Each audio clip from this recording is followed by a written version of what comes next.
content of this channel is for mature audiences. Parental discretion is advised.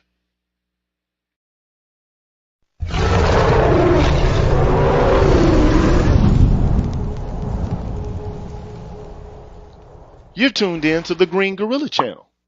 Please make sure to like the video, subscribe to the channel, and hit the bell notification button. And please, feel free to share the video. Thank you.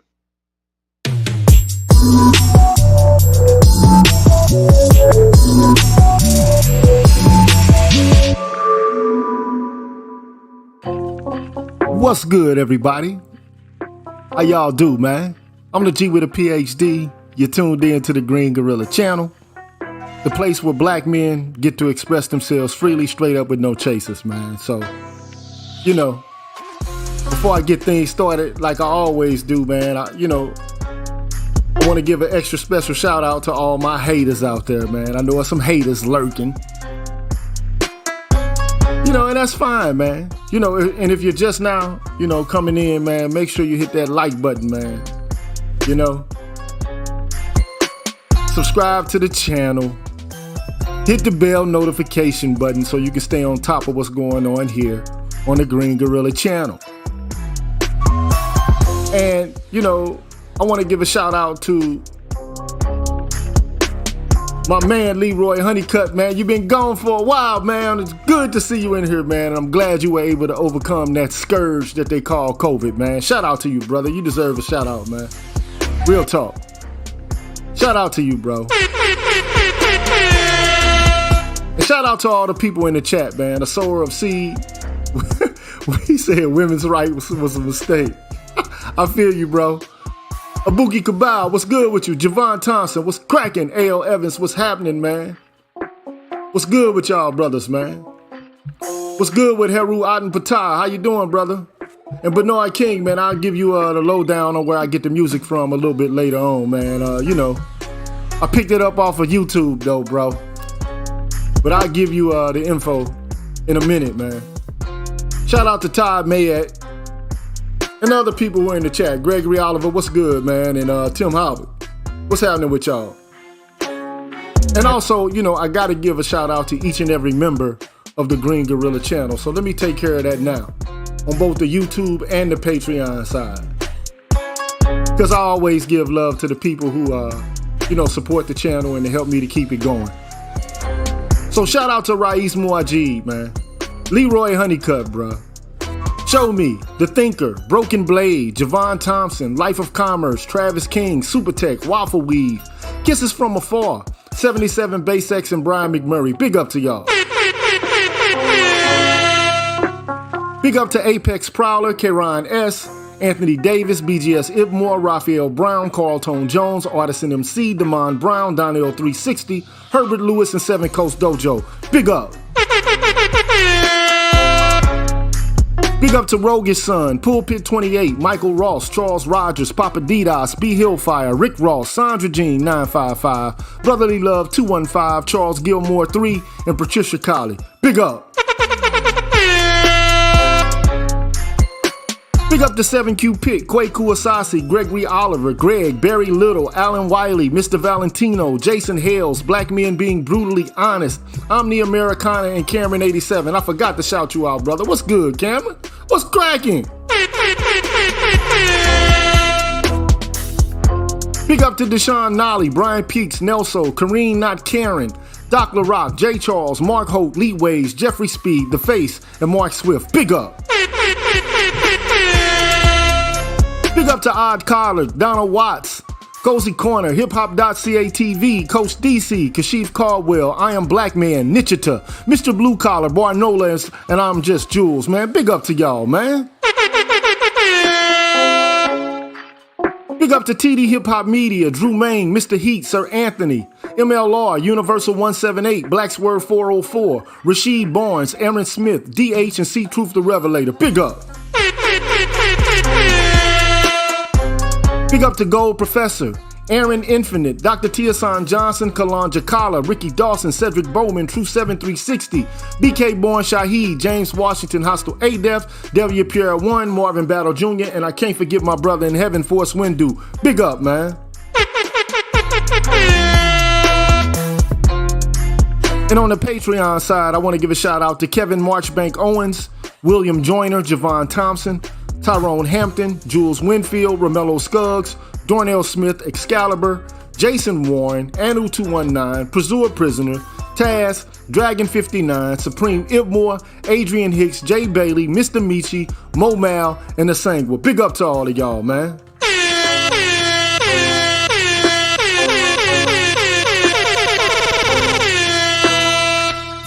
Y'all deserve a round of applause along with the air horn, man. You know it. Thank you so much, man, for your support, your ongoing help, man. Thank you so much, man. Thank you, thank you, thank you, thank you, thank you. No applause. Thank you, thank you, thank you. But you know, man, as a routine, man, I follow the same procedures, man. So if you're just now joining in live, or, if you happen to catch the recast of this show, if you want to become a member of the Green Gorilla channel and support me and the content and the work that I do here, man, here's how you do it, man. What's good, everybody? I'm the G with a PhD, and you're tuned in to the Green Gorilla channel, the place where black men can express themselves freely, straight up, no chaser. Today, I want to introduce you to my new membership program that consists of 5 levels where you can invest in the Green Gorilla channel on a monthly basis and receive level-specific perks. Memberships are special because they improve the quality of the content of the channel and will help me to be able to keep the channel going. Now, to participate in the Green Gorilla channel membership program, all you have to do is hit the join button, which is located right next to the subscribe button on my channel page. Now, for all of my subscribers who decide not to participate in my membership program, nothing will change. The content will keep coming the way it always has. Thanks for watching, and be careful out here, people. Bless.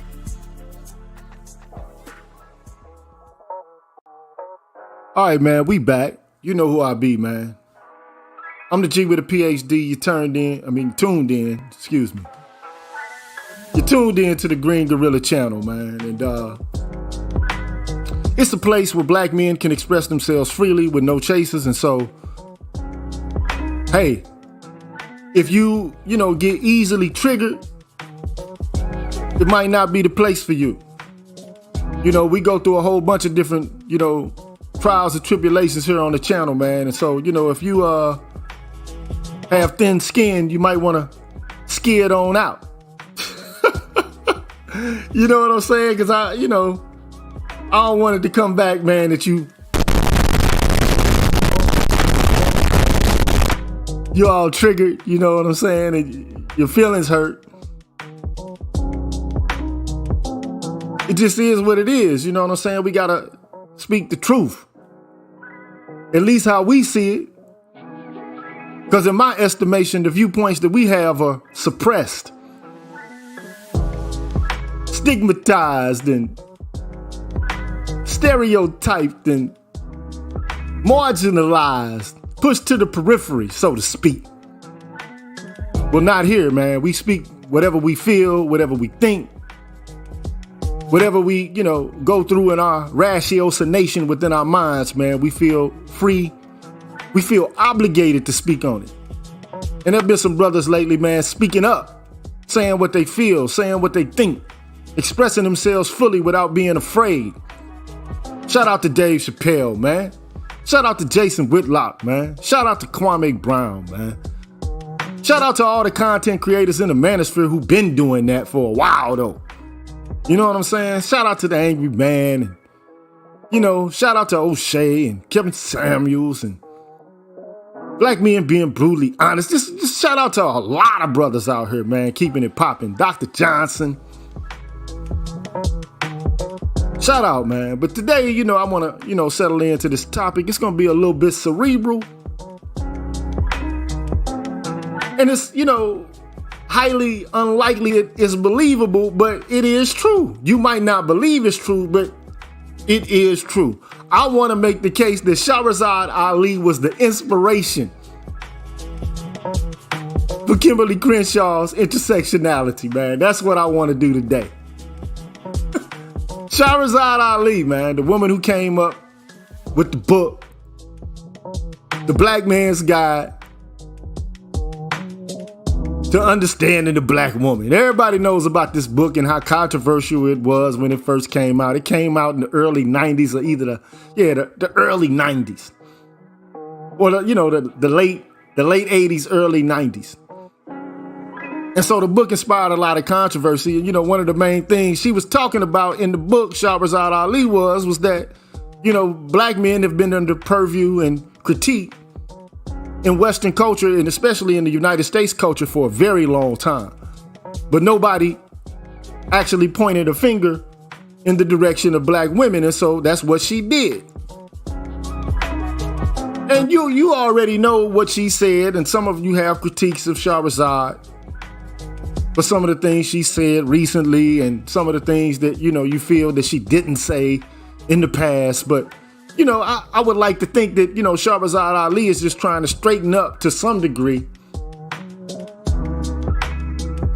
the, temperament and the disposition of black women who, have fallen under the spell in one way or another of feminism. And so, her critique was that, you're not getting the full picture. Let me stop the music, man. Let me stop this music because it's distracting me.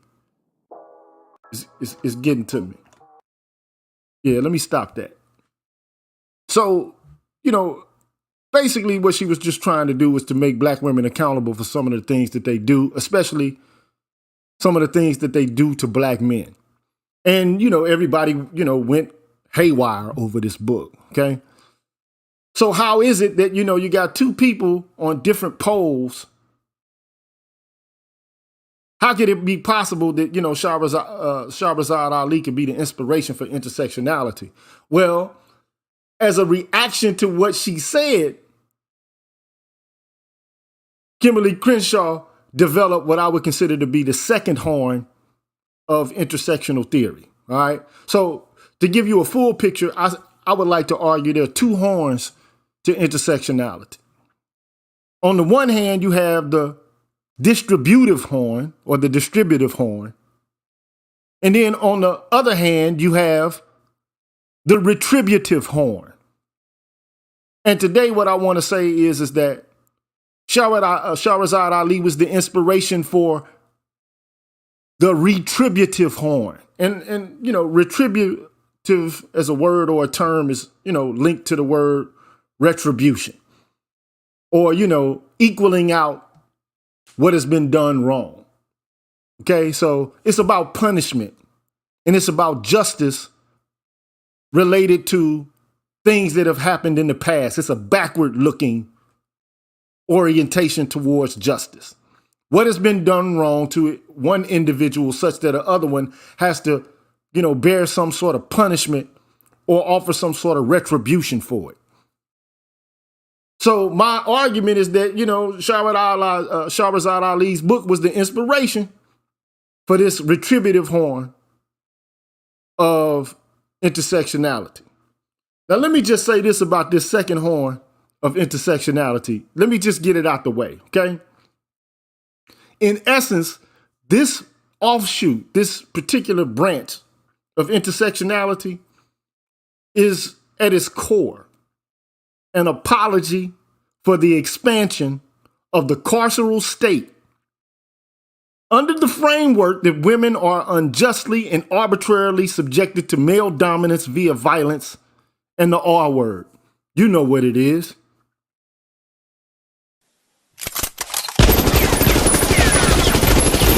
I'm taking shots already.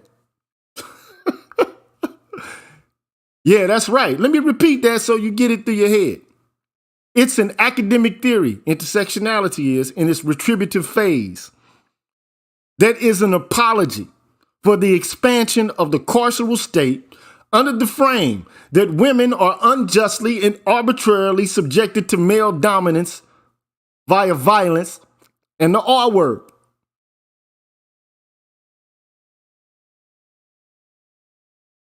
Particularly, it outlines the ways that Black and immigrant women are overlooked and undersupported as they are subjected to domestic violence and the R word, whereas white women are not. Now, conceptually, it begins with the premise that when women are subjected to domestic violence, it is because the men they are involved with seek to assert power and control over them. I believe that's cap.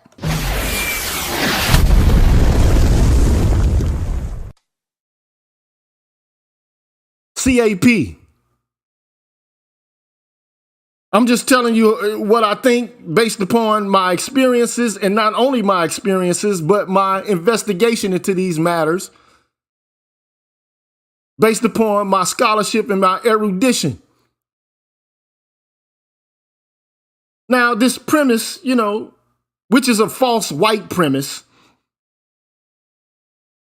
right, is, they say, substantiated by their own experiences, right? And the self-evident truth of patriarchy theory, which they argue emanates from standpoint epistemology. So they're in a unique position to know that when they're subjected to violence, it is all because men are seeking to assert power and control over them.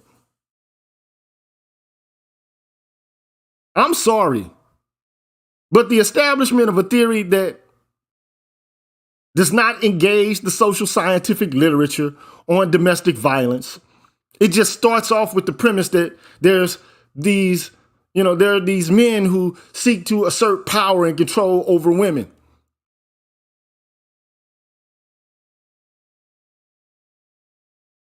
Male dominance. And that's the source, the etiology, the primary etiology for violence of an intimate partner sort or kind. I think the social scientific literature belies that as a factual claim. That's just my opinion about that. And I've read a lot of the literature, okay? And so I think that to assert that this phenomena is grounded in such, namely, or, in this case, male dominance, by referencing the biased musings of fanatics, really. Fanatical feminists, philosophers, by the way, who really don't use any empirical data at all to ground ideas. They just, for a lack of better terms, they pull shit out of the air or from out of their asses. And if you repeat it often enough, long enough, then it becomes the truth. I just don't like philosophy when it's done that way. I think philosophy, especially in the day and age in which we live, ought to be tempered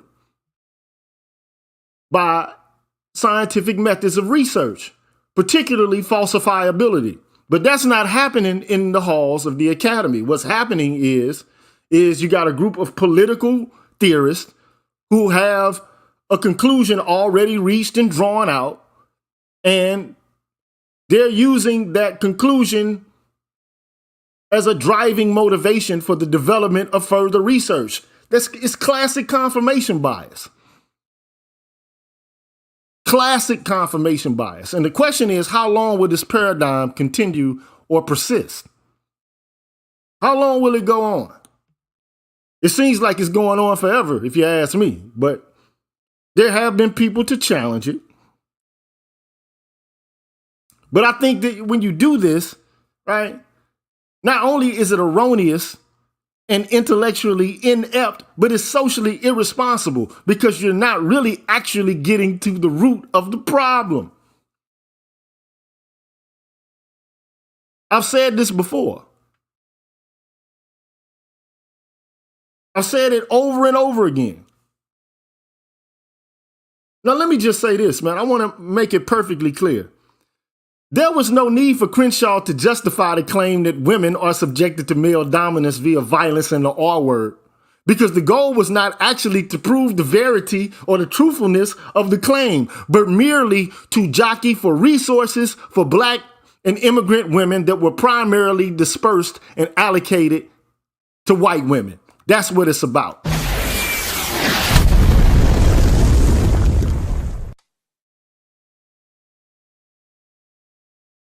It's really actually the Me Too movement or Me Too theory before the Me Too movement was ever formed, which was subsequently hijacked by white women.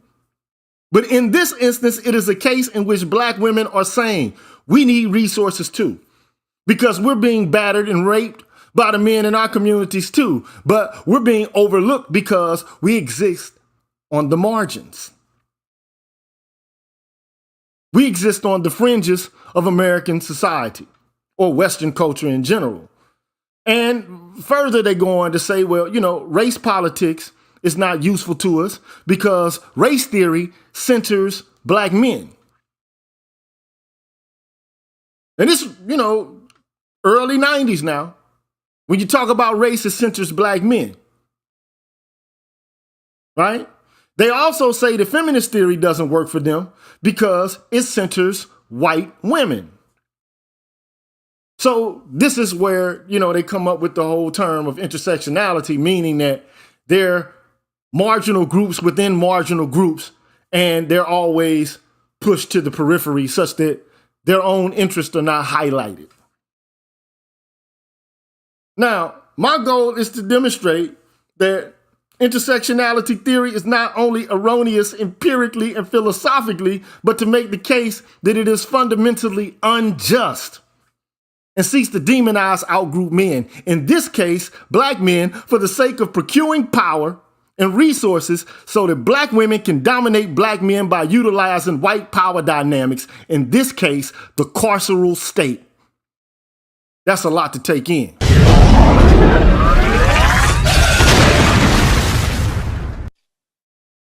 And I know a lot of people are not going to like it. But I don't care. I don't care if you're triggered or not.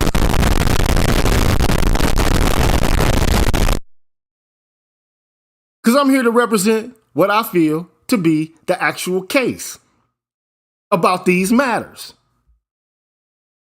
So therefore, at its core, intersectionality is a clarion call for black women to unapologetically use the state as a form of proxy power to create death and social death for black men under the false frame that men are brutalizing pure and innocent black women in domestic settings. That's my viewpoint. Let me repeat that. Intersectionality at its core, especially this horn, the retributive horn, the retribution horn, it's a clarion call for black women to unapologetically utilize the carceral state as a form of proxy power to create death and social death for black men under the false framework that men are brutalizing pure and innocent black women in domestic settings. Now, I want to say two things before I get off on this and go deep into this. Do black women get assaulted by their intimate partners? Yes, they do. It does happen. But it doesn't happen typically the way Crenshaw and most domestic violence advocates and activists present it. Now, anyone who's studied domestic violence seriously and objectively can tell you that women are just as likely, if not more likely, to assault their intimate partners than men. Now, if this is true, why don't feminists ever mention it? Why not? Damn. Damn, damn, damn. Why don't they ever mention it? Why not? One would think, right? This would be common sense to mention it, since in dealing with this issue, right, of intimate partners, you would want to know as much as you can about it objectively and to assess it accurately. So, you could develop a plan for treatment for it. But not us, not this culture, not this society, not intersectional feminists or any other group of feminists, or, just people in general, because the public has been made aware of this issue over the past 60 to 70 years over the political musings of fanatics and cappers, basically people who present canards. That's just my viewpoint on this issue. Now, my viewpoint on it is, if you desire to eliminate violence against women, then it should go without saying that one should also desire to eliminate violence by women. It's a simple suggestion.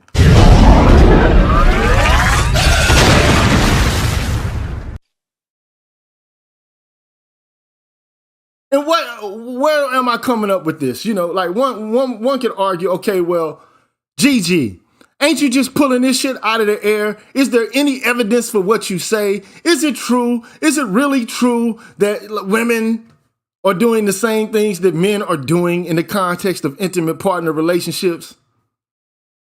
Well, you're fucking right. They are. They're doing the same shit. They're just as violent as any man has been. And here's the proof. I'll show it to you. I'll show it to you. See that there? I've shown you this before. Okay? This is an old document, man. This is like damn near, 9 years old. This is a bibliography, a lit review of sorts, but an annotated bibliography of references examining assaults by women on their spouses or male partners. Okay? Thank you, John Reese, too much. Appreciate your support, my brother. Appreciate that. I do have my head stuffed inside of the screen, though, so I got to continue on. So the annotated bibliography was developed by a social scientific researcher by the name of Martin Fibert from Cal State U in Long Beach. And ultimately, the bibliography examines over 208, right now it's up to 300 and more. But I don't have a copy of the recently updated bibliography. But I've seen people speak about it, experts in the field speak about the issue. Okay? So it examines over 300 peer-reviewed, internal review board approved, professional academic papers on the subject. And these articles demonstrate that women are as physically aggressive or more aggressive than men in their relationships with their spouses or male partners. Try that on for size.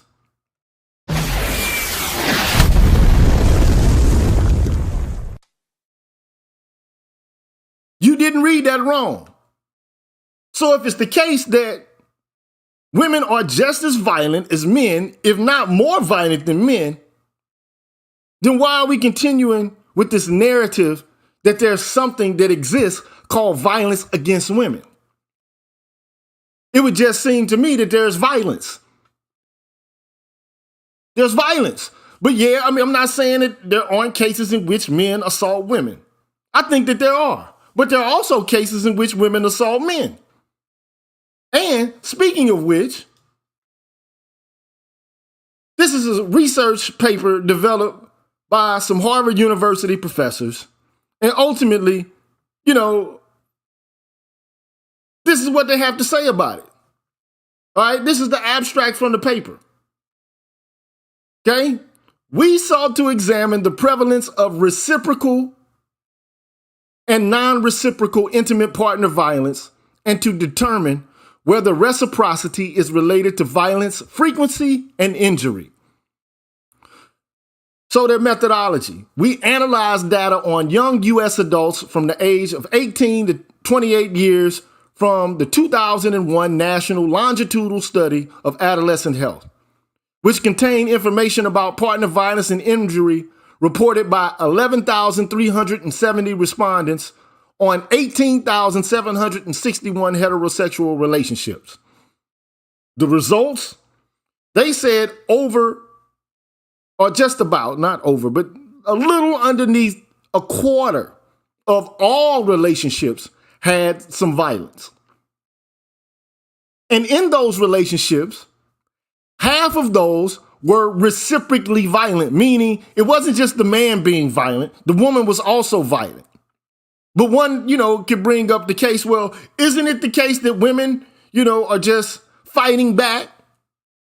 That's the common claim. Well, women are just fighting back. You're always going to hear that. Well, women are just fighting back. However, this is the problematic part about it. In non-reciprocally violent relationships, and that's a one-way instantiation of violence. When the violence is one way, not happening because both people are fighting, but it's only happening one way, okay? In those non-reciprocally violent relationships, women were the perpetrators in more than 70% of the motherfucking cases. God damn.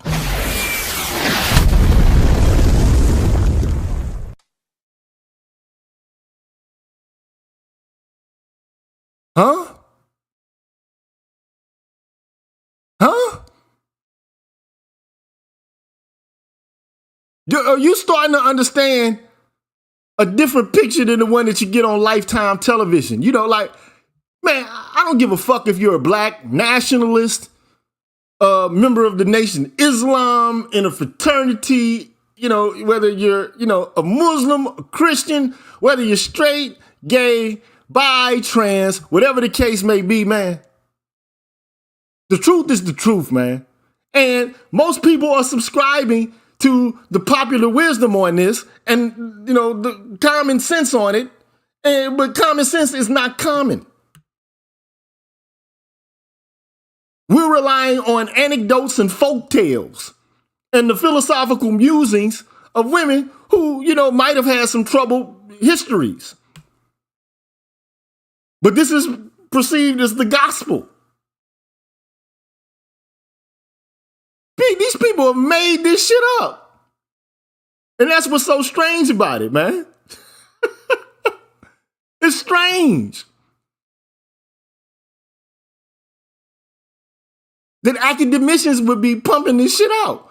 Look, I did a show a long time ago about a woman by the name of Ellen Pence, who, along with a man named Michael Paymer and a few other people on her team, Ellen Pence's team, came up with the Duluth model of domestic violence.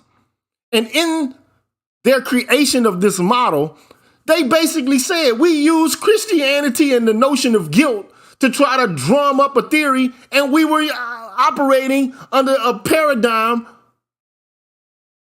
of cognitive bias. She admits it. We just cooked this shit up. And now it's, the standard practice in law enforcement agencies all across the world, in activist communities, some shit some people just made up. But we supposed to solve a public health problem with people just cooking things up, right? Come on, man. Please.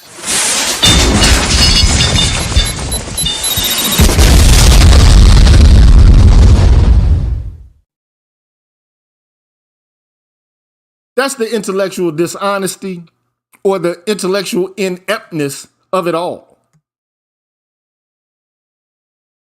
So I'm trying to demonstrate the truth.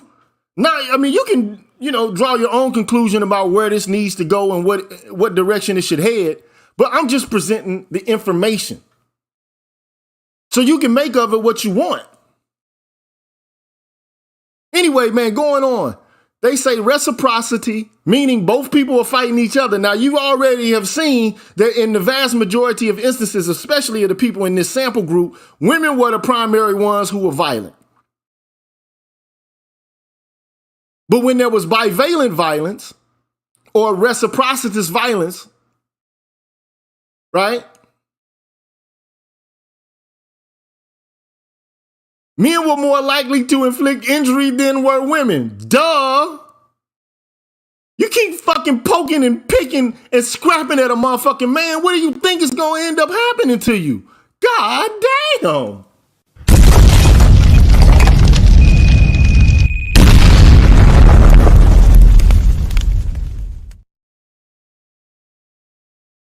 And Furious Angel, you're exactly right.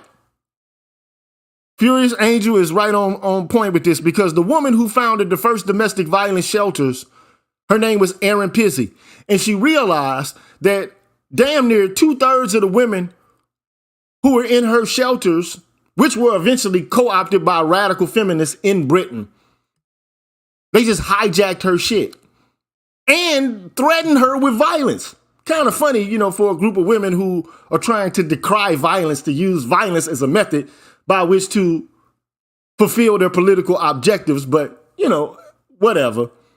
I guess violence is okay if women are committing the violence. I guess that's what, you know, all of that really boils down to. But, I mean, the whole point is you get reciprocitous violence when you get more frequent violence among women.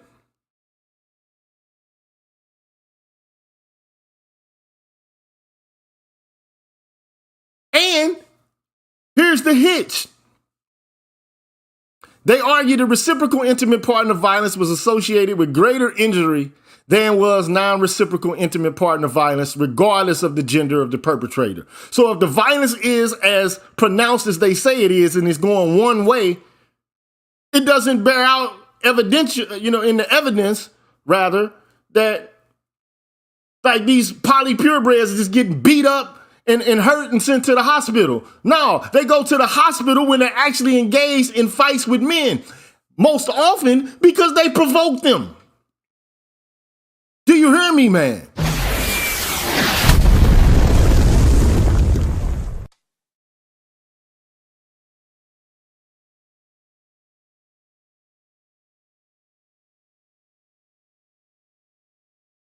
My man Christopher Clipper said, aren't lesbian relationships the most violent? They indeed are. They're among the most violent intimate partner relationships.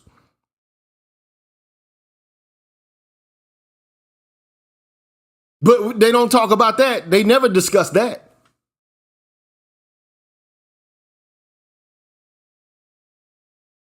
No discussion of that at all. Anyway, I mean, you know, the authors basically go on in this study to say the context of the violence, reciprocal versus non-reciprocal, is a strong predictor of reported injury. Typically, these women are starting fights, they get fucked up, and then they call the police and act like they're being battered and abused.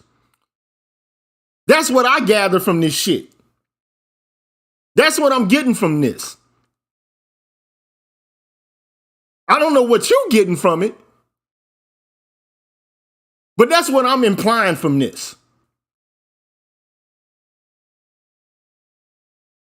Now, I don't give a fuck if you 8 to 80, blind, crippled, or crazy. You shouldn't be putting your hands on somebody without the expectation that you're going to get fucked up back. Since when did it become like the thing to do, like to assault a motherfucker and then to call the police? And then to claim that you've been battered. Now you're in a class of women who consider themselves to be battered and shit like that. Again, like I said before, if you're going to stop violence against women, you have to stop violence by women. If you're not willing to do that, then all bets are off. You're never going to eliminate this issue. You're never going to stop it. And I'm just waiting for somebody to demonstrate to me, based on deontological or even utilitarian grounds, that it's okay for you to assault somebody with the expectation that nobody will do a fucking thing to you at all.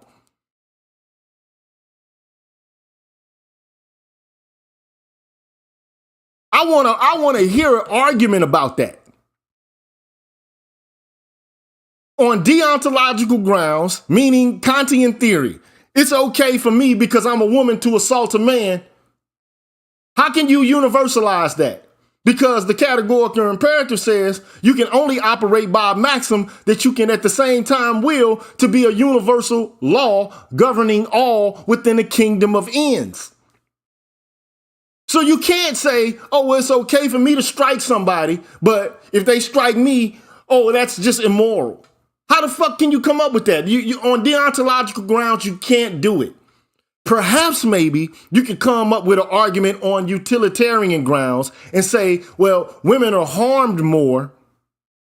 And so therefore, because utilitarianism is the theory that you should operate by principles which will minimize pain and maximize pleasure for the greatest amount of persons possible. That's what you're supposed to do. But a lot of times people look at the utilitarian theory, they never look at the hedonic calculus, which is about the fecundity, the duration, the intensity, the certainty, uncertainty, the propinquity or remoteness, the extent, and the purity of the pleasures or pains that you're producing by means of the actions that you're engaging in. Nobody ever does that work. They just talk about, first of all, physical harm. Yeah, women get harmed more physically. They experience more emotional trauma, right? But when have men been recorded related to their experiences related to this issue? I've yet to see the extensive and broad literature which details how men react to these kind of situations. Because, nobody actually gives a fuck.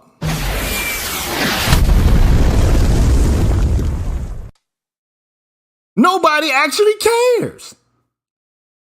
Because men are, for the most part, disposable. Then they reduce all harm to harm of a physical kind, ignoring the emotional trauma that men may suffer from this shit, the psychological trauma men may experience from it. Dr. Tiasan Johnson just posted a video or some photos. This man's neck was slit twice. His throat was slit 2 times. And he threw some pumpkins at her at a fucking Halloween party, and now he's the poster boy for DV. How? Look. And then, Dr. Johnson saying women get harmed more, but not only initiate violence, but use items as weapons more. Of course, they use knives, guns, cars. When they get angry. And this is not all just fighting back. Man, I got videos, and I'm not going to show them today. I already done these videos. I've done them already. Where you got women chasing men with knives and shit like that. And the guy's running. Trying to get away. Or like a man is trying to get away from a car. Where the woman is destroying not only the car she's in, but trying to kill him, but destroying property as well. Oh, he must have did something really bad. No, this fucker's wacko. This motherfucker's pathological. And this is another issue I have with the way we characterize and frame these issues. It's almost as if the argumentation being put forth and, the premises being put forth that women are more virtuous than are men. That in general, just women have more virtue. That is some bullshit, man. Women are human beings just like men. Men and women are both susceptible to frailties related to morality. They both suffer at various moments and times in their lives from vulnerabilities which cause them to do things which would be considered to be unethical. This is just how life is. But if you only listen to Lifetime stories and you only listen to activists and the literature that you see coming out of the academy by feminists and women in gender studies departments and shit like that, all you're going to get is a one-sided story. That's stupid to me, man. That's not academic research. That's political, man. Anybody that does academic research, especially in the social sciences, or, you're trying to say something about empirical facts, you're supposed to try to falsify your claims, not confirm them. This has been standard practice since Karl Popper came on the scene. This is simple shit, man. Come up with a thesis and try to falsify it. Make a risky prediction and then try to falsify your theory. If it can't be falsified, then temporarily it remains a valid means by which to ascertain what is going on empirically. That's how you do research. And the social sciences are supposed to be copying and mimicking the research methodology of the hard sciences like biology, chemistry, and physics when they do research. That's what they're supposed to be doing.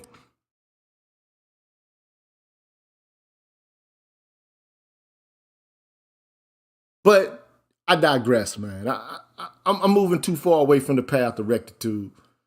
Not the path of rectitude, but the path on what I need to be on in order to get through this. Because I'm already at fucking an hour. Okay? Again, you tuned in to the Green Gorilla channel. It's the place where black men can express themselves freely, straight up, with no chases. And if you're easily, you're in the wrong place.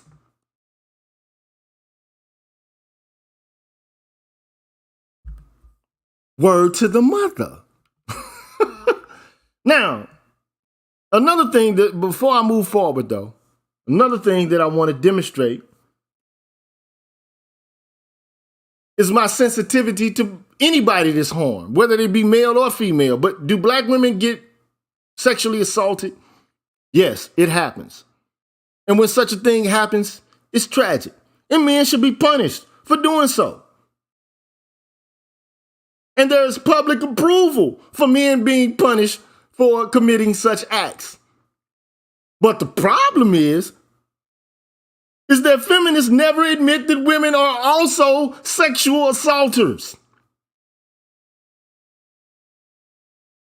And they do so at nearly the same rates as men do women and girls. Now, until this fact is admitted, then we are only dealing with canards, half-truths, and outright lies.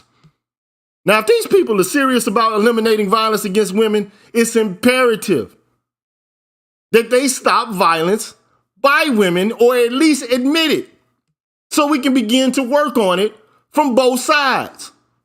But that's not happening. And what evidence do you think that I have for this claim? Well, I'm going to my brother, Dr. T. Johnson. That's right. Because we have the male rape information sheet, contrasting dominant stereotypes. Let me just go through it and read it. It's tabulated again by Dr. T. Johnson.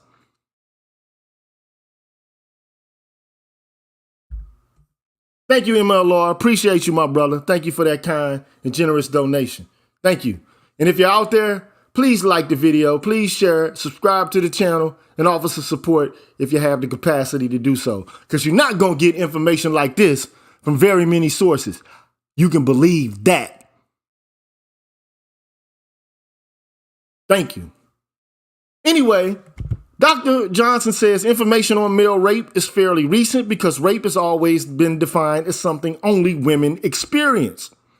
Now that the definition encapsulates males, the findings have severely challenged the prevailing feminist notion that rape is a product of a rape culture that focuses only on females, but rather highlights that men and women merely have different methods for sexually violating each other and themselves. So the data on it. And you know, like Dr. Johnson is a black male studies scholar and he uses data. So 2.78 million men in the US have been victims of sexual assault or rape. Where is the data coming from?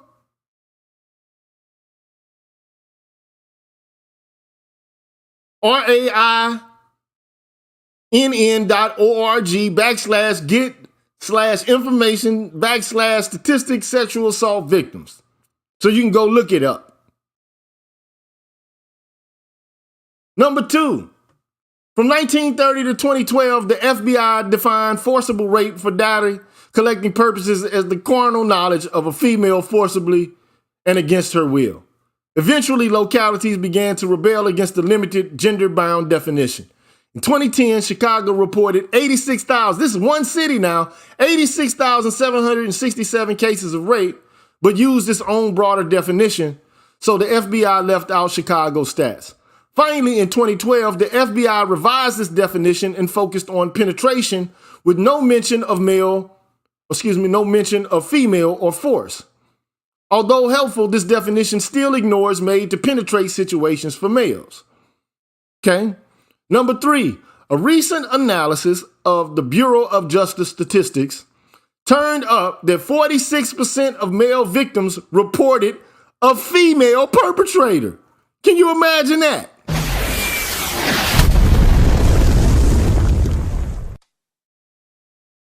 Can you imagine that?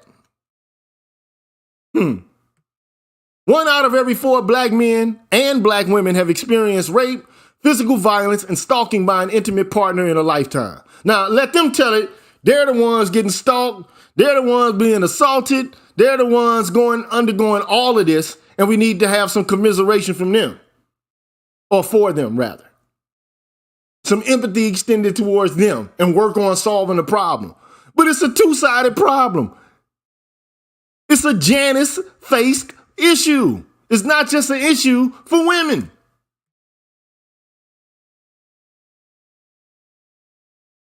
In a survey by Stemple and Meyer, women were more likely to be abused by fellow inmates and men by guards in a prison situation. Check this out now.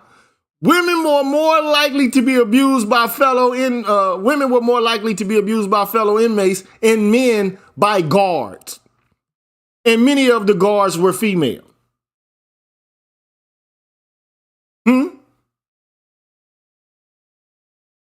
Of juveniles reporting staff sexual misconduct, we're talking about little boys now because we always talk about the sexual predation of men on girls. But what about grown-ass women assaulting young juveniles in penal institutions? What the fuck?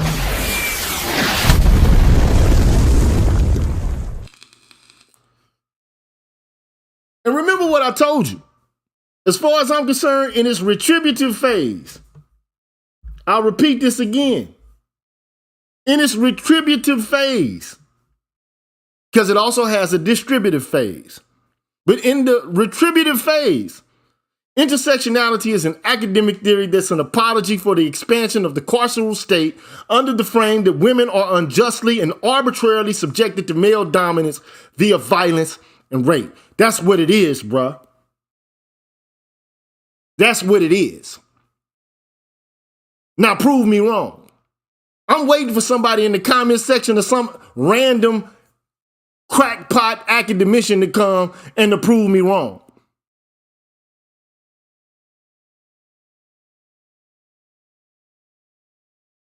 The Centers for Disease Control, let me go back. Juveniles reporting staff sexual misconduct, 89% were boys reporting abuse by a female staff member. In total, inmates reported an astronomical 900,000 incidents of sexual abuse. What the fuck, bruh? But we don't want to talk about that, though. We just got to talk about, what's happening to women. And I don't have a problem talking about what's happening to women as long as we keep the conversation balanced and objective. This shit is all over the place. Like we getting our information on how to handle the public health issue from Lifetime Television and fucking people who write screenplays and shit and write fictional literature.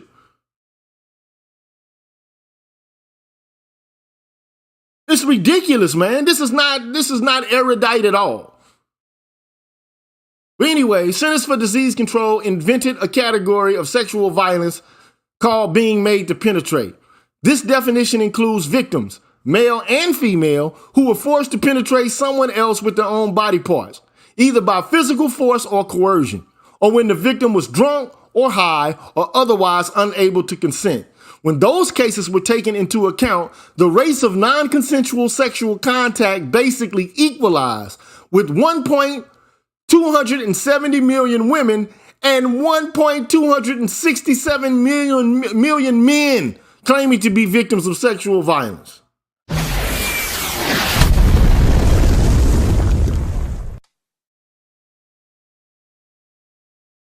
The CDC finding that women rape men as often as men rape women. And that's from Time magazine. The CDC also reports that men account for over a third of those experiencing another form of sexual violence, sexual coercion. that was defined as being pressured into sexual activity by psychological means, lies, or false promises, threats to end a relationship or to spread negative gossip, or making repeated requests for sex and expressing unhappiness at being turned down.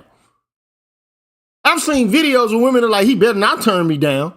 I'm going to take that. And saying it openly, like unabashedly, unapologetically. Anyway, as criminologists Richard Felsen and Patrick Cundiff report in a fascinating recent analysis, a 15-year-old male is considerably more likely to be sexually assaulted than a woman over 40.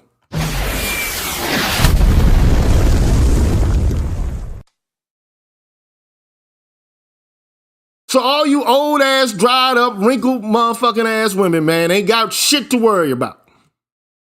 For real, real.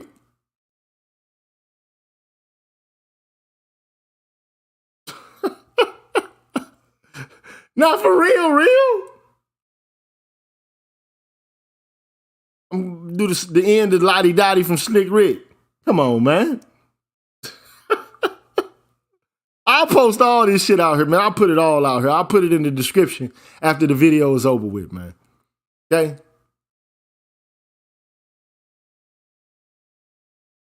The CDC reports that 12.3% of female victims were 10 or younger at the time of their first completed rape victimization. For male victims, that number is 27.8%.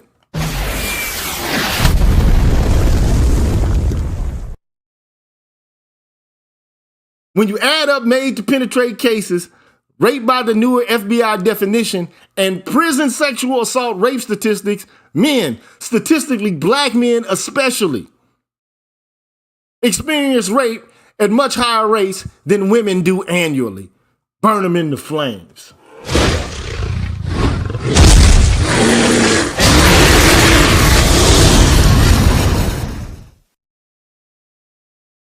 But you know why you don't hear anything about it?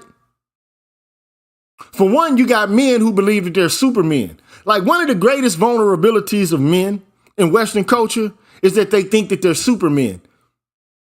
They don't believe that they're mortal. Or, you know, their manliness is connected to their invulnerability in their minds. You're mortal. You can be taken out, bruh. Human beings are uniquely weak. We don't have natural mechanisms of defense like some animals do. We don't have tusks or horns. We don't have venom or poison that we can harm people with naturally. The only thing we have are fists. And they work. I'm not saying they don't work. But run up against a motherfucking bull with a horn and see how long you last, bruh. Go up against a cobra who has venom and see how long you last, bruh.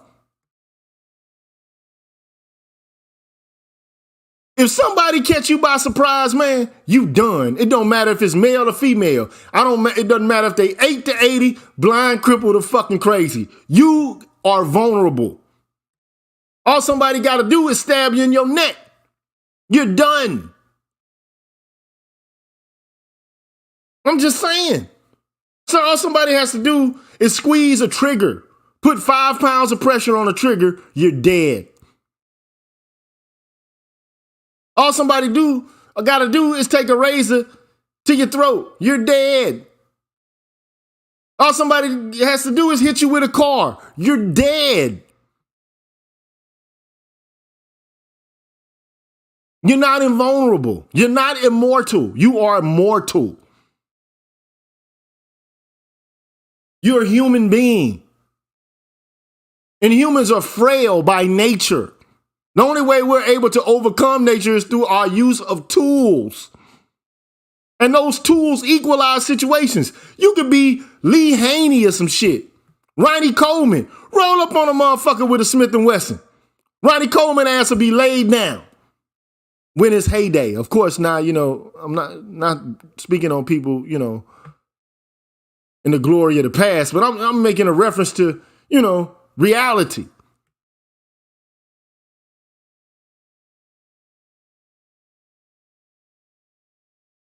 So my whole thing is, well, we're going to talk, and I'm not saying that men don't do any of this. I'm saying they do it, but I'm saying women do it as well.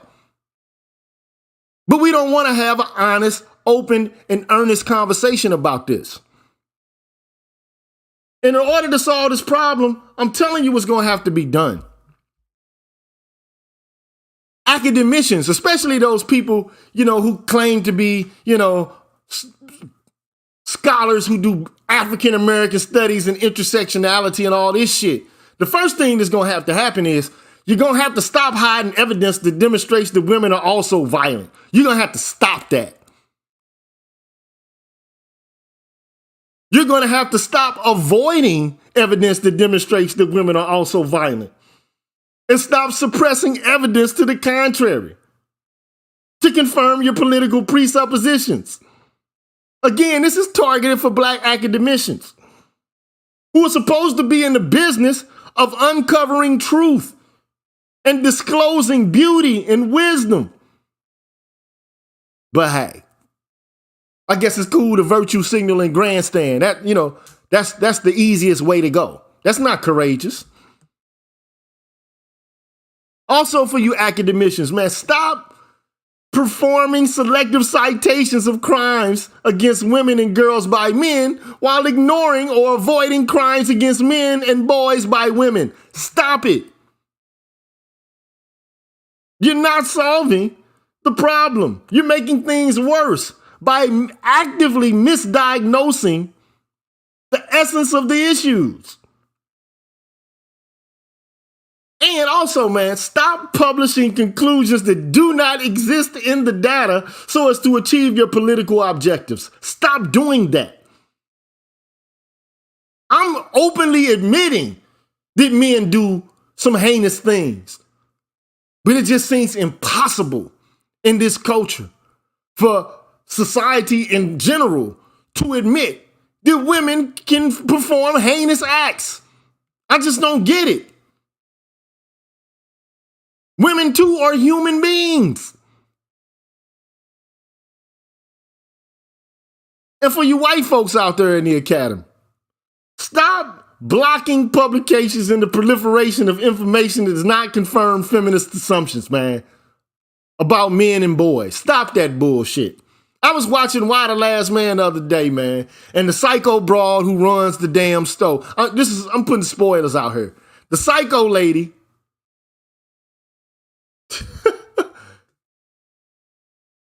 the psycho, let me go to another screen here, man, so you ain't got to look at that data no more.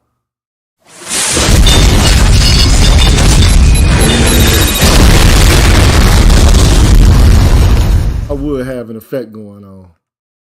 But anyway, the psycho lady who was in control of the mega store or whatever the case may be, all she did was knock men, and the women were sitting there looking like, damn, my brother, he was pretty fucking cool, dude. He's the better of us. He's less of an asshole than I am. So you mean to tell me there ain't women out there that are assholes? That there aren't women out there that are predatory, exploitative, and violent? We only gonna talk about the men that are though, right? And listen to the anecdotes and the experiences of women while they shed tears and shit. In most instances, they will never ever sit there and say, well, I was fucked up too. Yeah, I was fucked up. That's like getting a floating piece of shit to flush down the toilet. God damn.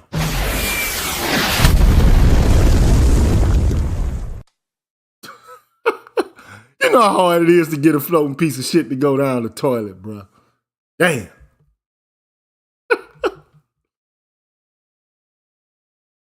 Also, for you white folks out there in the academy, man, stop denying funding to scholars that contradicts patriarchy theory. Stop that bullshit. Stop harassing, threatening, and penalizing scholars and researchers who produce evidence that contradicts patriarchy theory. Stop that, man. Because it is happening. And stop denying funding to scholars that contradict patriarchy theory. Pay people like Dr. Johnson to come in and give you the skinny on this shit. Pay people like Dr. Carey to come in and give you information from another perspective so that you can get a more accurate and impartial view on the subject matter. But you got scholars, like even white scholars, being like bomb threats and shit for publishing papers that say basically what women themselves are reporting in surveys and shit like that. Come on, man, make this shit make sense. A bomb threat?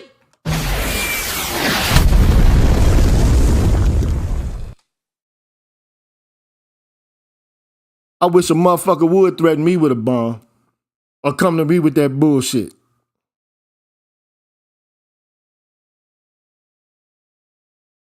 Come to me with some bombs or send a send-off for one of these fuck niggas who consider themselves to be black white knights or white knights or whatever the case may be. Come to me with that bullshit. Or he's gonna put you in your place. Man, fuck that. I will defend myself. Period. Point goddamn blank. And I'll suffer the consequences later. Fuck all that.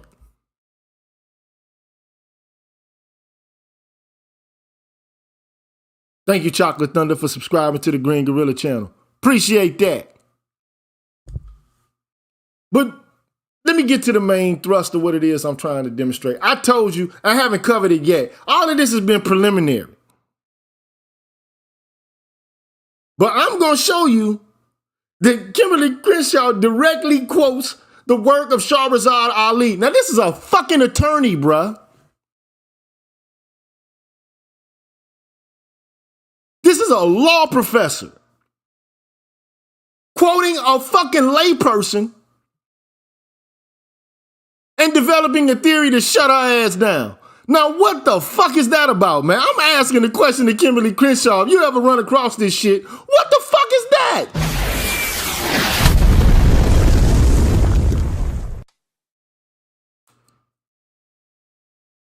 What is that?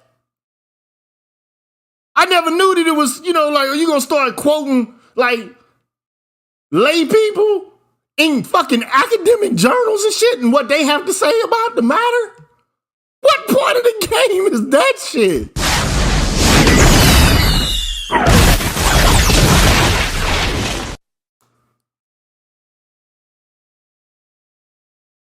What part of the game is that?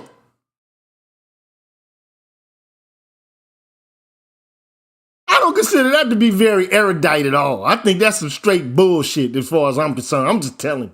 I'm just going to go to a blog and just start quoting what a motherfucker said in a blog with I ain't saying she ain't got no weight, but I'm just saying, come on, man. It's the academicians' game to fuck around with the ideas of other academicians.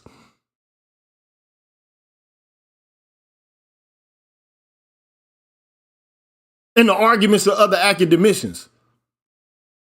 Not going after lay people and shit, trying to make them look bad in the public, and then developing theory surrounding it.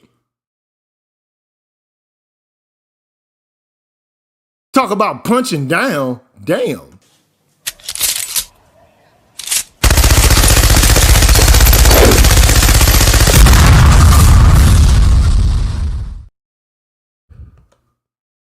But that's just my opinion.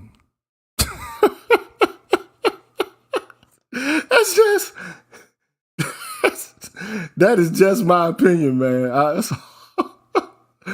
Oh, man, that's just my opinion, bruh. Damn.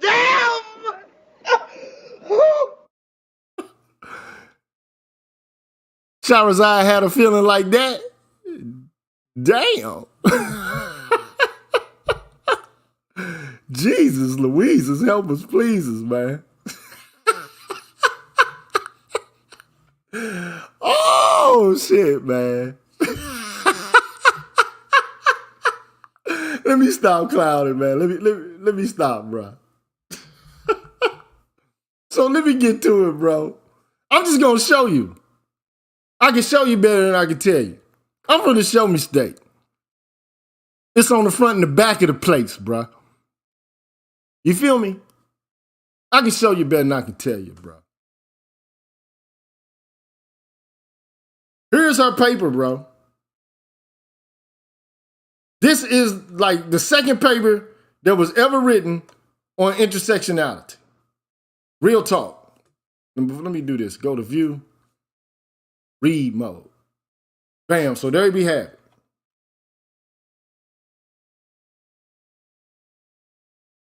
This is written in 91.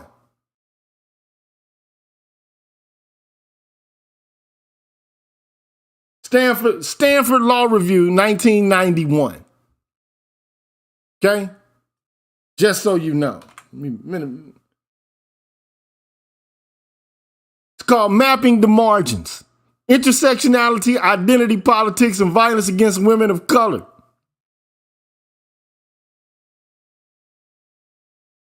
And look, over the last 2 decades, since the 70s, I guess, when at the time she was writing, women have organized against the almost routine violence that shapes their lives. Again, to me, this is cap because he's only telling half of the fucking story.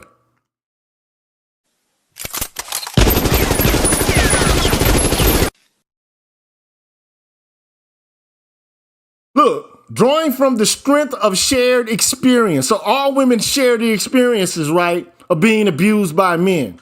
Or many do, right? But don't you share the experience of assaulting motherfuckers at the same time? Or I guess you don't experience that.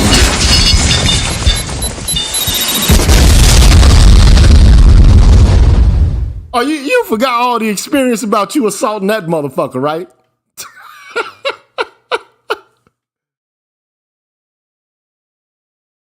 Selective experience? I guess. I don't know.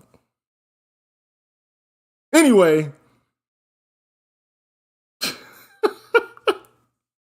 Anyway, man. They recognize the political demands of millions speak more powerfully than the pleas of a few isolated voices. This politicization, in turn, has transformed the way we understand violence against women. And let me give some shout out because I have my head stuck in this article, bro. Till Infinity, shout out to you, bro. It says, I was reading yesterday that Crenshaw, Angela Davis, and other black feminists stood against the Million Man March. But they ain't got no fucking resistance to all these motherfucking white chicks going out there hijacking they fucking terminology and shit. They ain't protest that shit.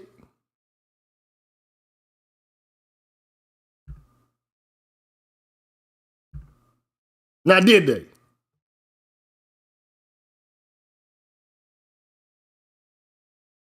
So they don't want us to be organized. They want us to be reliant upon the alpha male, John Henry, I'm invulnerable notion of manhood. That's what they want us to do. They want to keep us stuck in a catatonic state of confusion and to never make light or wind of the things that occur with us. Because it's a threat to their money. And it's a threat to their power related to and linked to the carceral state. But as far as I'm concerned, the way I look at the shit, man, the enemy, the friend of my enemy is my fucking enemy. Period.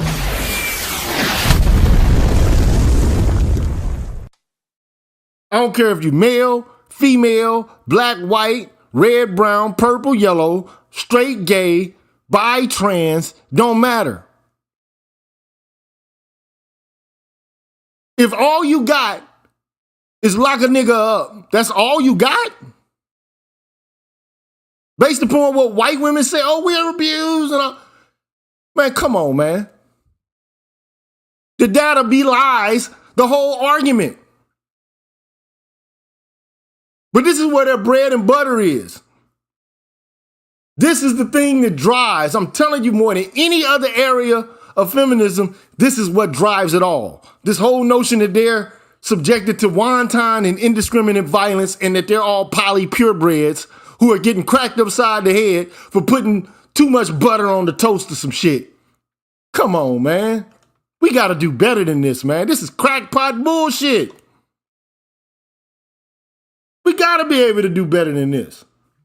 But anyway, for example, battering and rape, once seen as private family matters and aberrational, are now largely recognized as part of a broad-scale system of domination that affects women as a class.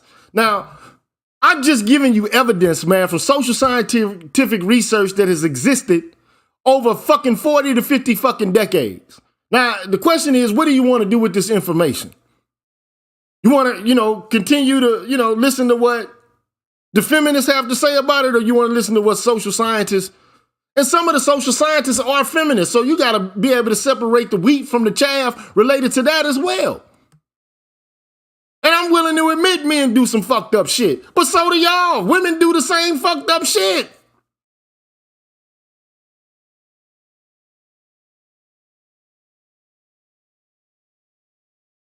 Look, women and male violence, division and struggle of the battered women's movement, who was started by Aaron Pissy, hijacked by people like Susan Brownmiller,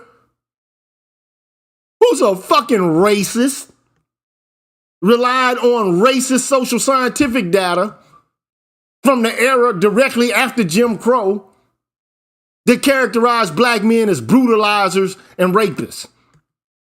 And that's what the fuck we going with. They doubling down on the bullshit about us.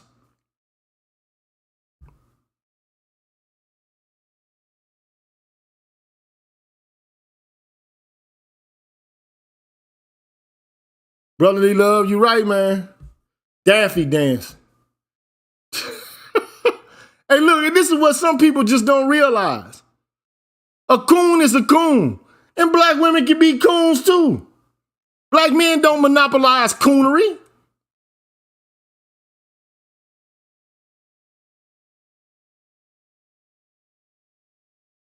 Coonery is coonery. Anyway, this process of recognizing as social and systemic what was formerly perceived as isolated and individual has also characterized the identity politics of African Americans, other people of color, and gays and lesbians, among others. For all these groups, identity-based politics has been a source of strength, community, and intellectual development until it takes the form that it's currently in. Identity politics, or the politics of recognition, is what I call it. It is going too far. Now it's about marginalized groups within marginalized groups within marginalized groups. Like, when does the reduction to, identity, like, when does it stop?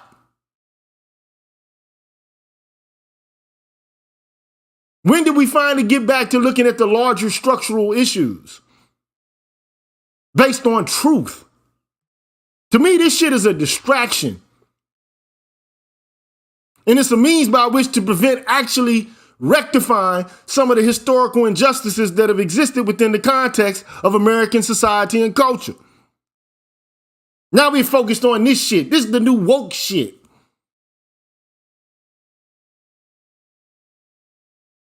Anyway, the embrace of identity politics, however, has been in tension with dominant conceptions of social justice.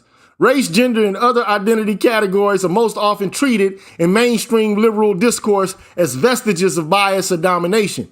That is, as intrinsically negative frameworks in which social power works to exclude or marginalize those who are different. According to this understanding, our liberatory objective should be to empty such categories of any social significance. I mean, look, in the end, that's what you should aim to do. Like Bob Marley said, we're trying to get to a point where the color of a man's skin is no longer, of no more significance than the color of his eyes. That's Haile Selassie.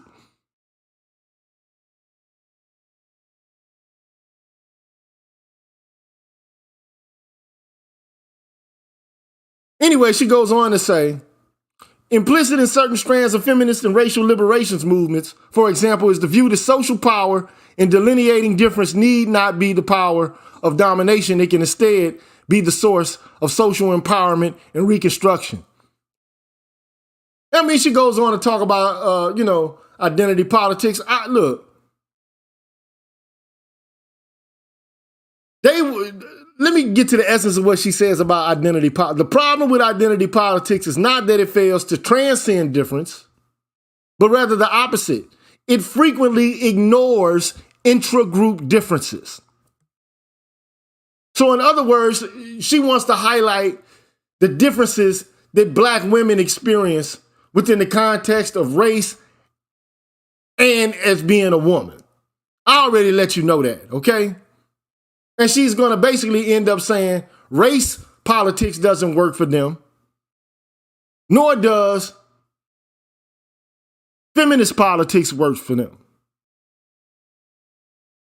They occupy a position within the margins, so to speak.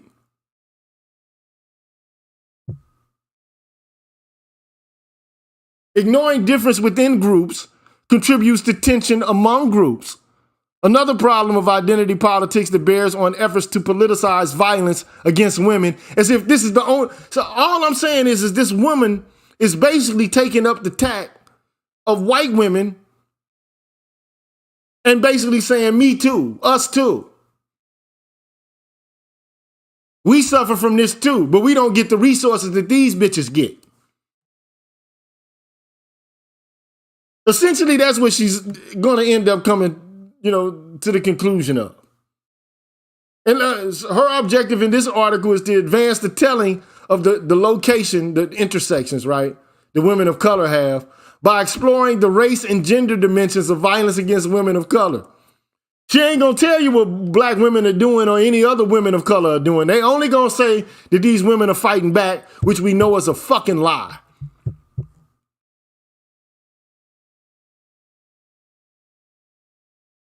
This is why I say, man, they claim that it's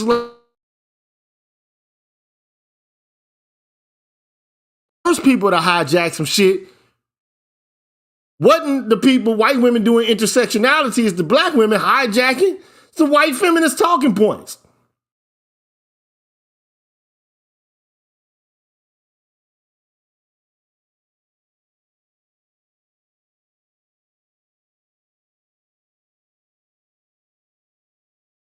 But on to Shahrazad Ali. Because that's where I want to go with this. So this is an article. You can go read this motherfucker. It's all over the internet. You can get it downloaded for free.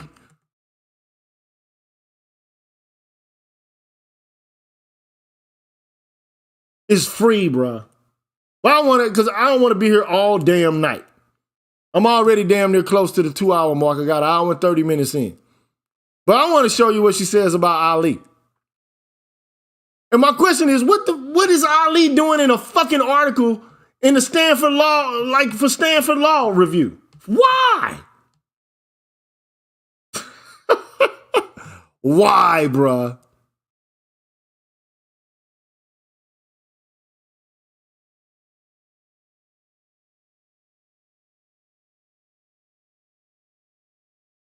Why, bruh?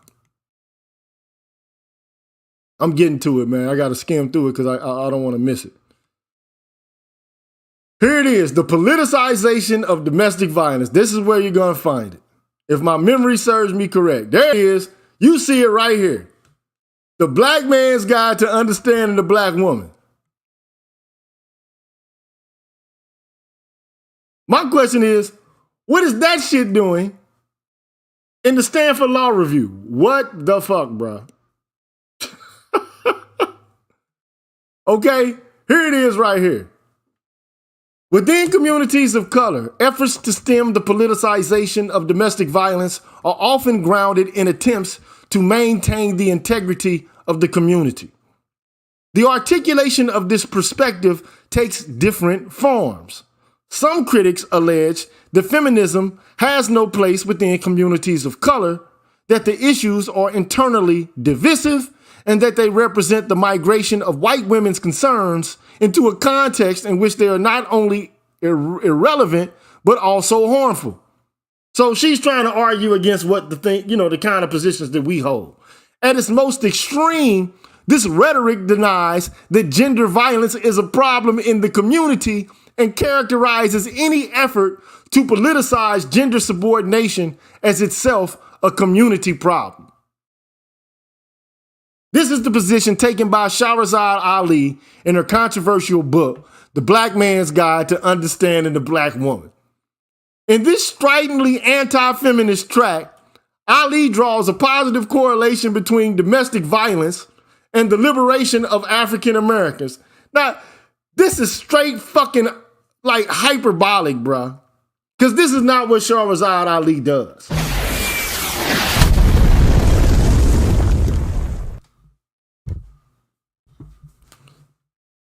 That's not what Ali does. Over and over again through videos, I mean, and all you can get and draw from what Ali has said is the video she has and the books that she's written. She wrote, I think, maybe 3 books. The first book had something to do with dietary practices. Then she wrote The Black Man's Guide to Understanding the Black Woman. And then I think she wrote The Black Woman's Guide to Understand the Black Man. Some shit like that, okay? But basically, you know, all you got to do is watch the videos. What Shahrazad Ali says is black women are aggressive as fuck. They don't want to sit down and take any direction from their men. They come at them with the tongue and all, they come to them with some crazy shit. And she did say, you know, like every now and then you could like give her a slap or some shit like that if she's out of line. But what Shahrazad Ali didn't say, because she wasn't even willing to take it that far, is that black women are actually assaulting men in the context of intimate partner relationships. Like literally assaulting us, not just lashing us with the tongue. And the evidence just bears it out.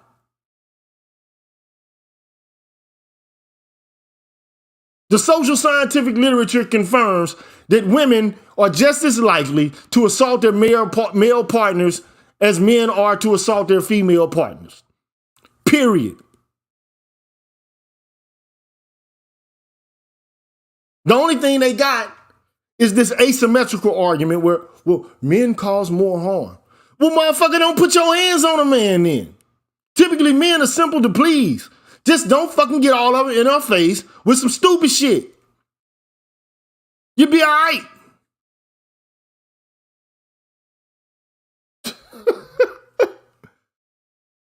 You literally got women, man, getting up in Negroes like 200-pound, 6'3" guys' faces, talking shit with the expectation that no harm will befall them.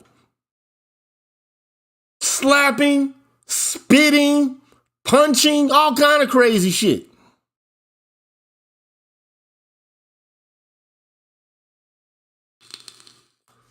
But a man's supposed to endure it though, right?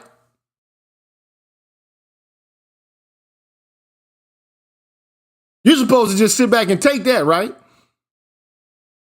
As you know, Ilyana, what is his name? Ilyana Van Zant, Stan did it with her, right? Stand in the fucking dysfunction and the pathology with her ass. And that's what men typically do. They stand with your ass through the shit, and the first thing you motherfuckers do is call the goddamn boys in blue. Because you have an apology for the introduction of the carceral state in order to handle your fucking issues, especially shit y'all doing. Now, all of this would be well and good. I would agree with Kimberle Crenshaw 100% if it were not for the fact that women are also violent as a motherfucker. Damn. Thank you, Black Uhuru. I would be with her 100%. I'd be with her 10 toes in. No, fuck it. I would be in it with her 12 toes in. If it were the case, the women with sugar and spice and everything nice, and you know that they don't do anything wrong, that they don't assault, don't kill, don't rape, don't do anything. If they were innocent and they were only passive victims, I would be 1,000% in agreement with her. But because it's not true, the women are poly purebreds, that they're human beings, subjected to human frailties and vices, as are men, then I can't buy into it. I'm sorry, I can't buy into the shit. I don't give a fuck if you cry me 1,000 tears. You fall on 1,000,000 couches and faint and shit. I don't care. You can faint 1,000,000 times. You can do like Justin Timberlake say, cry me a river. Who said that you were supposed to live in a world where no harm ever befell you at all? But you want equality though, right?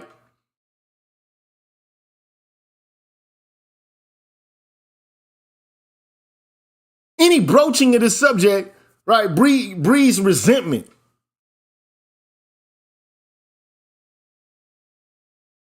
I don't care, man. I'm telling them, stop it. Get some help, man. Get some mental help.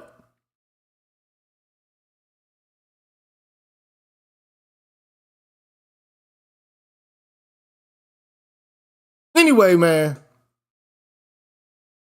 Ali blames the deteriorating conditions within the black community on the insubordination of black women and on the failure of black men to control them. No, it doesn't. That's not what Ali is really actually saying. What Ali is saying is, you got a whole bunch of black women who just basically believe in running roughshod over black men, and black men are supposed to sit there and take it.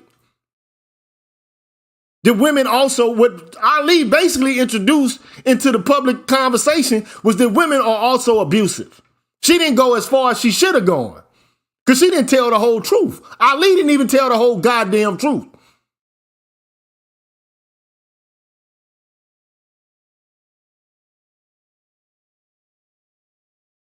She ain't even go all the way there.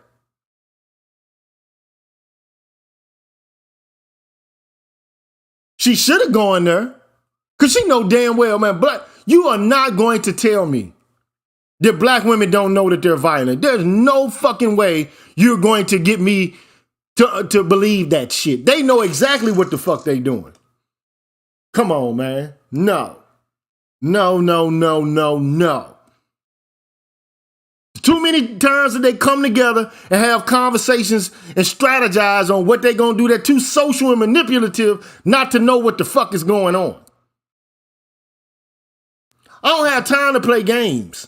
Now, some of these other guys might cap to you and tell you what the fuck you want to hear. I'm going to tell you the truth.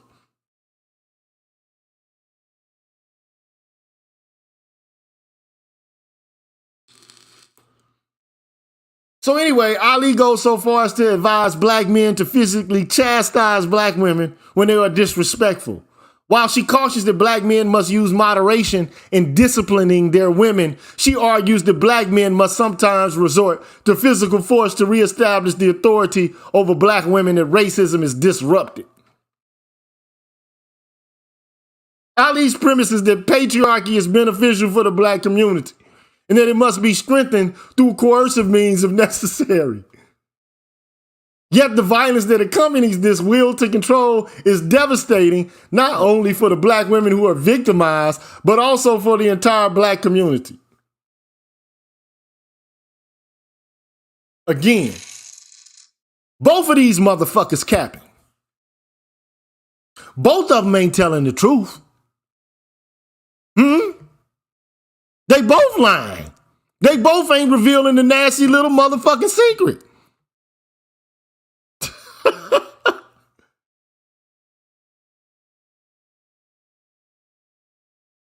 Neither one of them telling the whole damn truth. Is that the women are just as likely to be violent, manipulative, vindictive, predatory, and exploitative that the men that they're critiquing. Huh?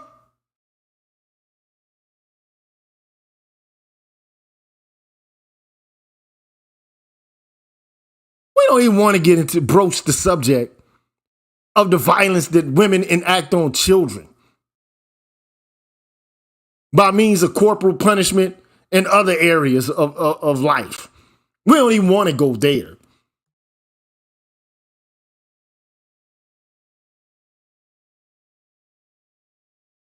And this is not to issue a diatribe against any other type of women or black women. All I'm saying is they're fucking human beings, bro.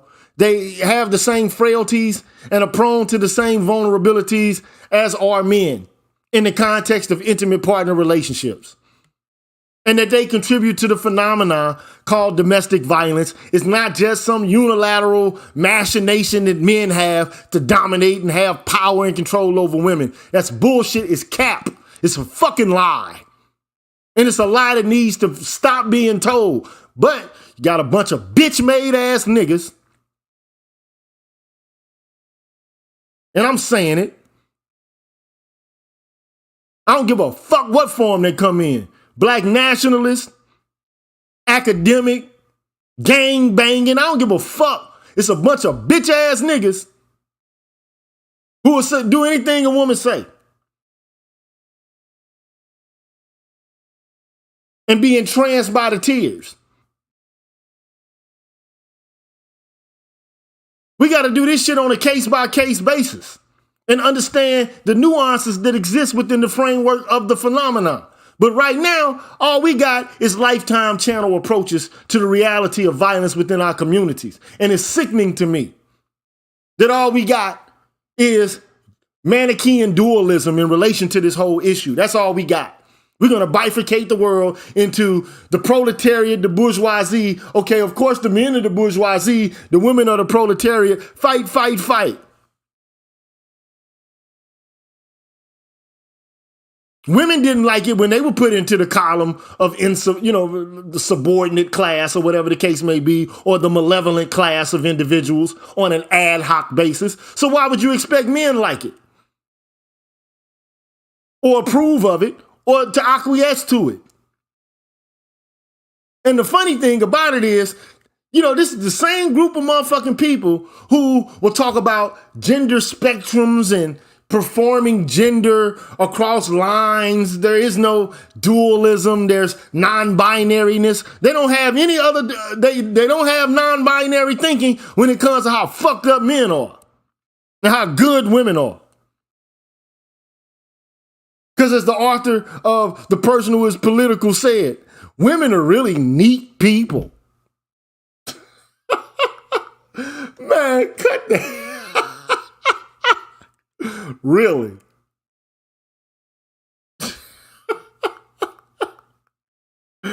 Oh, man, this shit crazy, bro. And look, I already said, I'll say it again. Do women get subjected to violence? Yes, they do. Do they get subjected to sexual assault? Indeed, they do. It happens. But they also do that shit. And that's the rub. That's the issue. That's the problem. That's the elephant in the room that nobody wants to discuss or talk about. Everybody wants to sweep under the rug. I'm here to expose the truth, the whole truth and nothing but the truth. So help me God. God damn.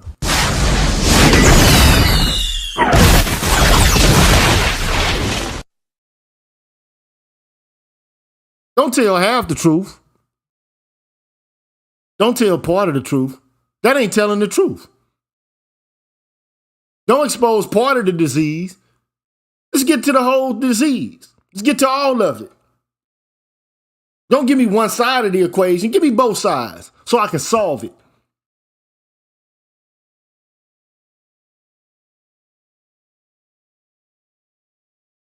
But no, you won't get no truth. You ain't gonna get too much truth.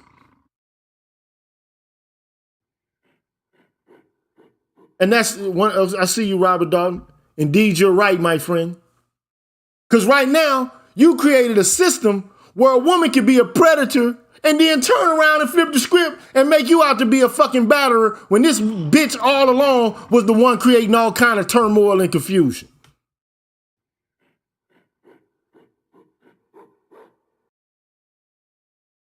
And that's the issue that no one wants to discuss. Not even Ali discussed it in her book. All she talked about was black women's tongues. She ain't talk about their fucking hands. She ain't talk about the poisoning. She did mention the poisoning of the food. Because, women do that shit too. She ain't talk about, how Martin Luther King almost got off by a black woman by being stabbed in the fucking chest. Talk about how Al Green got fucking killed.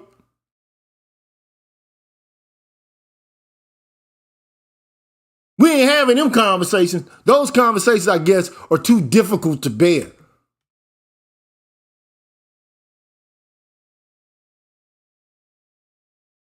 Oh my God, no, we can't have that conversation. Man, fuck that bullshit. You want equality? We gonna have a conversation. Fuck all that. If you want to send them send-off bitch-ass dudes in the academy my way, send them fuck niggas. I ain't scared of none of them niggas. I consider most of them motherfuckers to be quislings, to be perfectly honest with you. Little bitch boys and shit. Pre-Oedipal motherfuckers.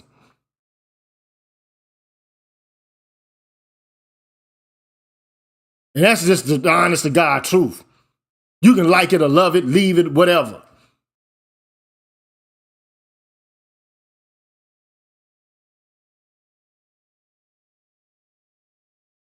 They don't want, nigga, I'm from the trap for real, man. I ain't got time to hear a whole bunch of virtue signaling and grandstanding Negroes trying to ingratiate. You at the bottom of the barrel, trying to scrape out the grit, trying to get some flavor out the motherfucker.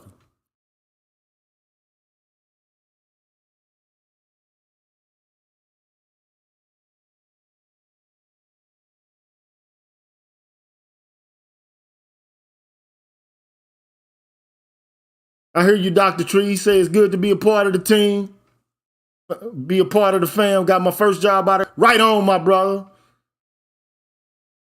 Right on, my brother. Congratulations, man. Good luck. But you know what the fuck is going on in the academy. You know goddamn well. And all I'm saying is we got to start telling the truth. And stop with the cap related to this.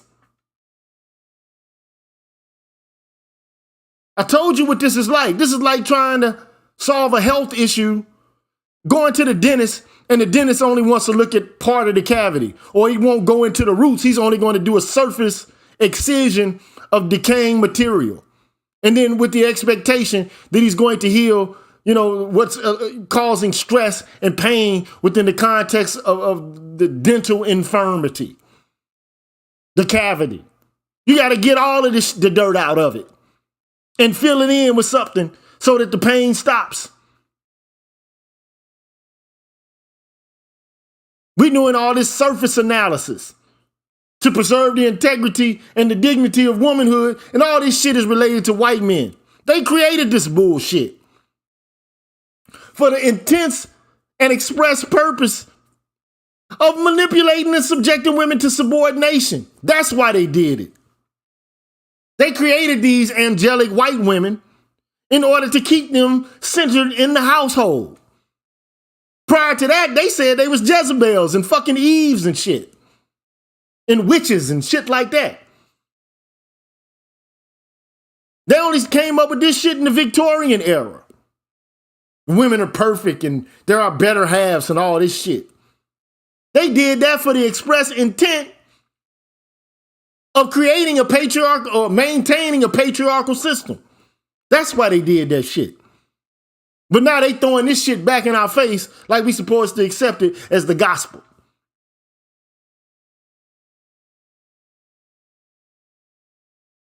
Come on, man. Let's just be honest about this, man.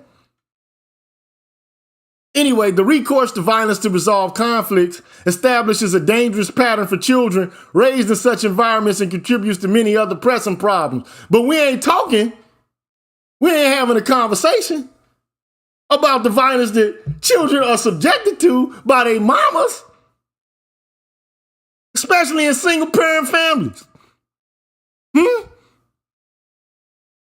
ain't even begin to broach the subject and how that connects and links to individuals being violent later on in their lives.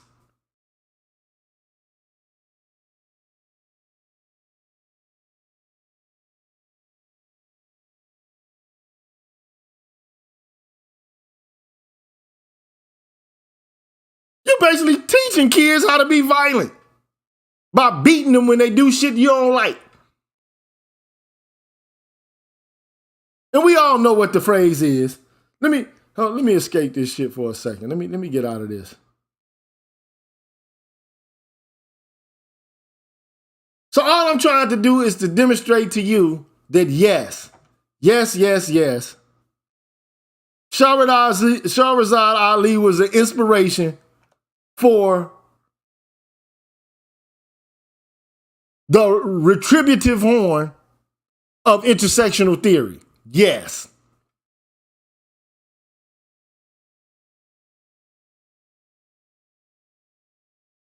And it ain't about political liberation, although I do think that Shahrazad Ali brings up a point.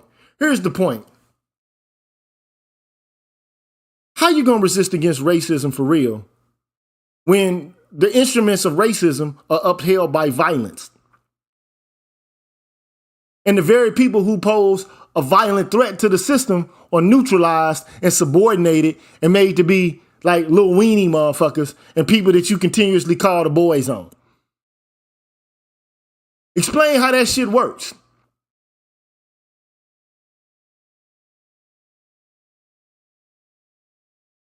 I want a black nationalist motherfucker to sit here and explain this to me.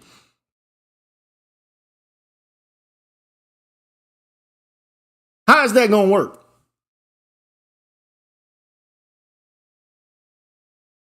I'm ready for the nationalists to roll their heads out, poke in.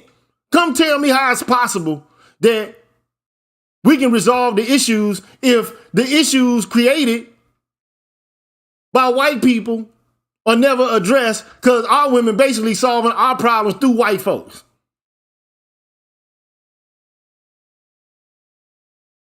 I need an explanation. And then not only that, half of the women claiming that they've been subjected to violence are as violent as, if not more violent than the men that they claiming to being violent. Explain to me how it worked, bruh. Give me some info.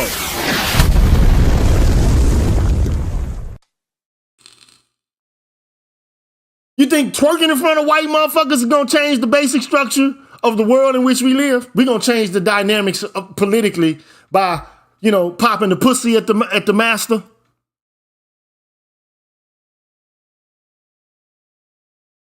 You're gonna lift your dress up and show your pussy to the master, right?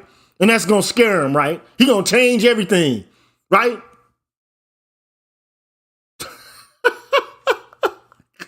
This shit is, look, I feel like I live in an alternate reality, like this is Bizarro World in a comic book or some shit like this, man.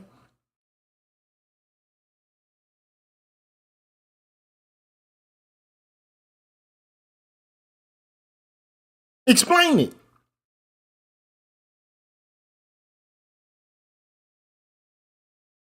I need a black nationalist to come and explain that shit.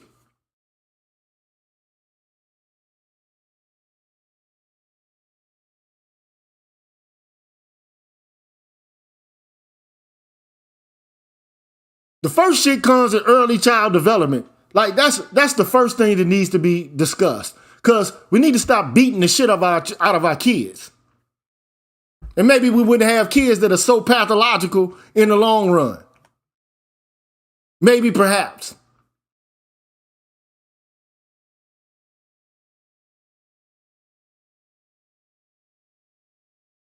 But everybody knows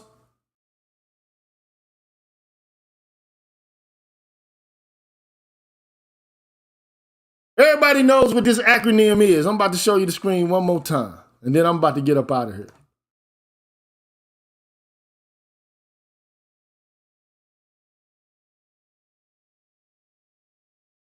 I'm gonna show the screen one more time. Everybody know you don't even have to.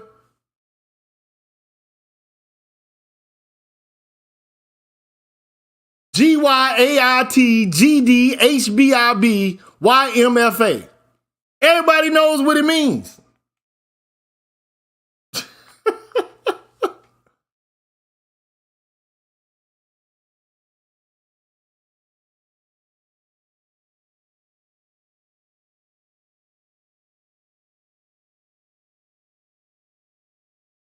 Every black boy knows what the fuck this means growing up in a single parent household. Does he not?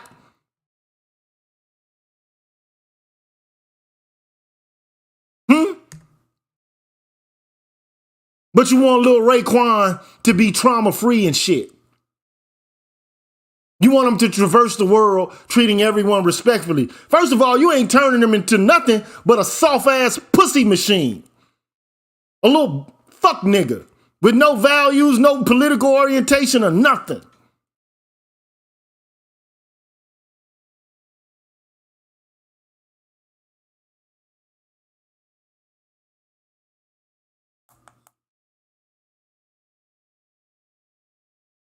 Everybody knows what this shit means. Get your ass in the goddamn house before I beat your motherfucking ass. Everybody knows what it means.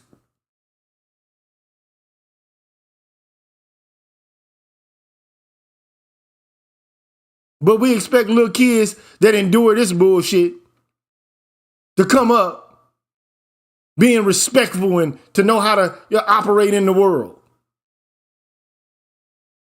And to not pass that curse on down to each subsequent generation. The only person I see doing work, man, related to this issue is Stacey Patton, man. And shout out to her, because she one of the real motherfuckers.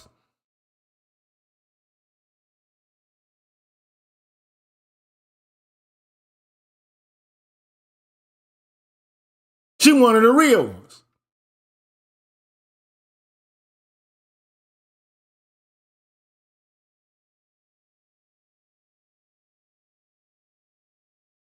So again, I showed you. I told you. But the question again is, what in the world is the work of Shahrazad Ali doing in a Stanford Law Review article? Why?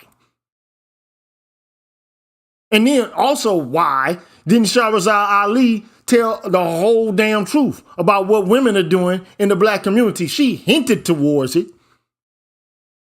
but she ain't tell the whole truth.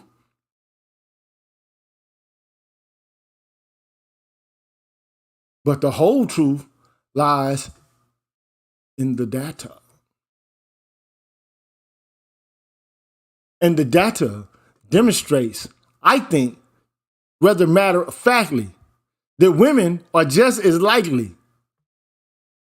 to be physically aggressive or more aggressive than men in their relationships with their spouses or male partners. Now, the idea that this would not lead to or be a catalyst, not male dominance, not patriarchy, all that fuckery that they coming up with, which is basically cap.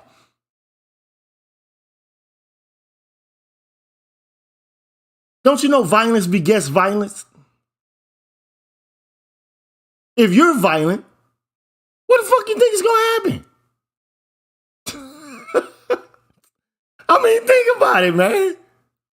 And I want women to seriously think, like be reflective about this shit.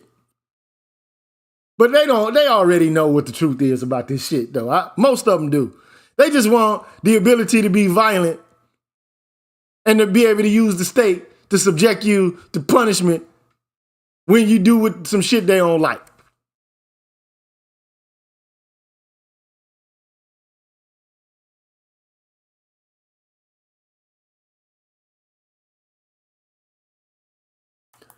You can't tell me that women in bulk don't understand, don't know that they're being violent. Let me tell you how far this shit goes. I did a video on Megan Thee Stallion, bro. And in that video, It was about her talking about her mugshot. It's on my channel. And she tripping off a mugshot, but the mugshot is related to domestic violence. She with a dude that's like 6'7" or some shit. So you mean to tell me honestly and realistically that this dude was just beating the shit out of you? Maybe at some point, if a man is dealing with a woman, he gonna be like, hey, look, I'm sick and tired of this bullshit you subjecting me to. Because if you keep fucking slapping at a dog around his mouth, that might be the most kind, the nicest dog, might be the most cool, hip dog, likes to chill. Keep slapping that motherfucker around his mouth and see if you don't get bit, even if you feed him.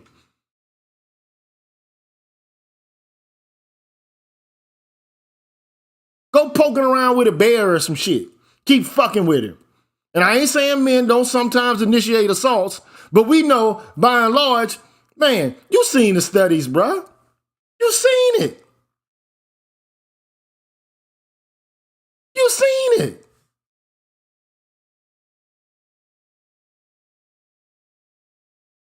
Almost 24% of all relationships had some violence, and half of those were reciprocally violent. In non-reciprocally violent relationships, women were perpetrators in more than 70% of the cases. And reciprocity was associated with more frequent violence among women, but not men.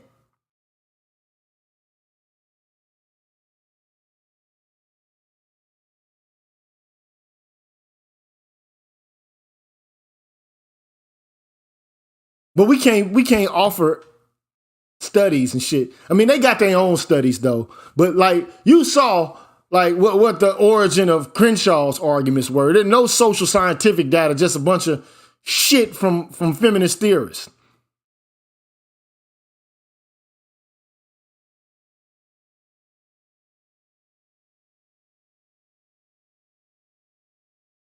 Anyway, man, I'm tired of talking about this shit, bro. I'm at the 2-hour mark. All I'm trying to do is give you information, man. This is a place where black men can express themselves freely. No chasers. Straight up. I know people ain't gonna like it. I don't give a damn. Pop up and do a show with me if you don't like it. Pop up and have a conversation. Develop an argument for me on deontological grounds that this shit is acceptable.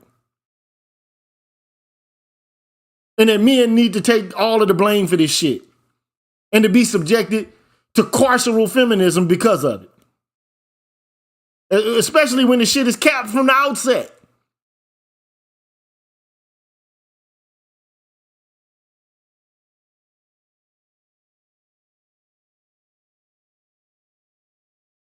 Look.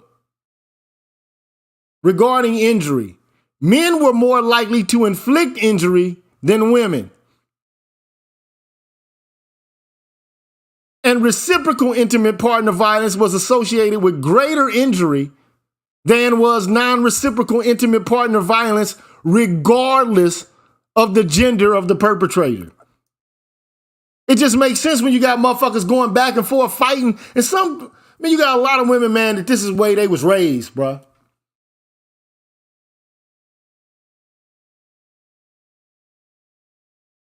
They was told to fight niggas. Trained to fight niggas. And this is what Ali is talking about. But she ain't tell the whole truth either. So both of them on some cap status as far as I'm concerned. Just keeping it a buck.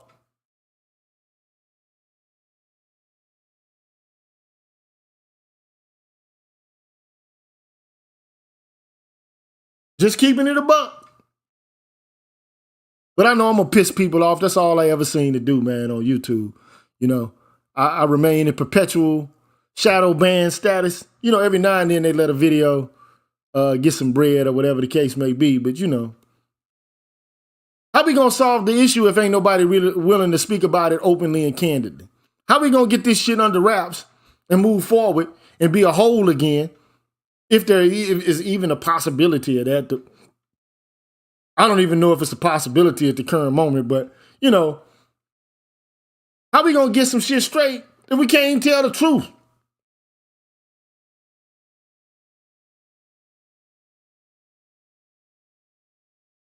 And again, I said before, I'd be 1,000% down with these women in their movement if it were the case that they were just innocent bystanders, passive victims. They're not.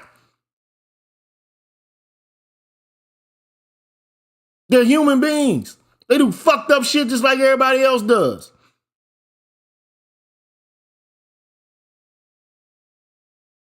They just rarely, if ever, get held accountable for it. And having said that, man, I'm on my way out this thing, man. I'll holler at y'all on the next one, man. Peace!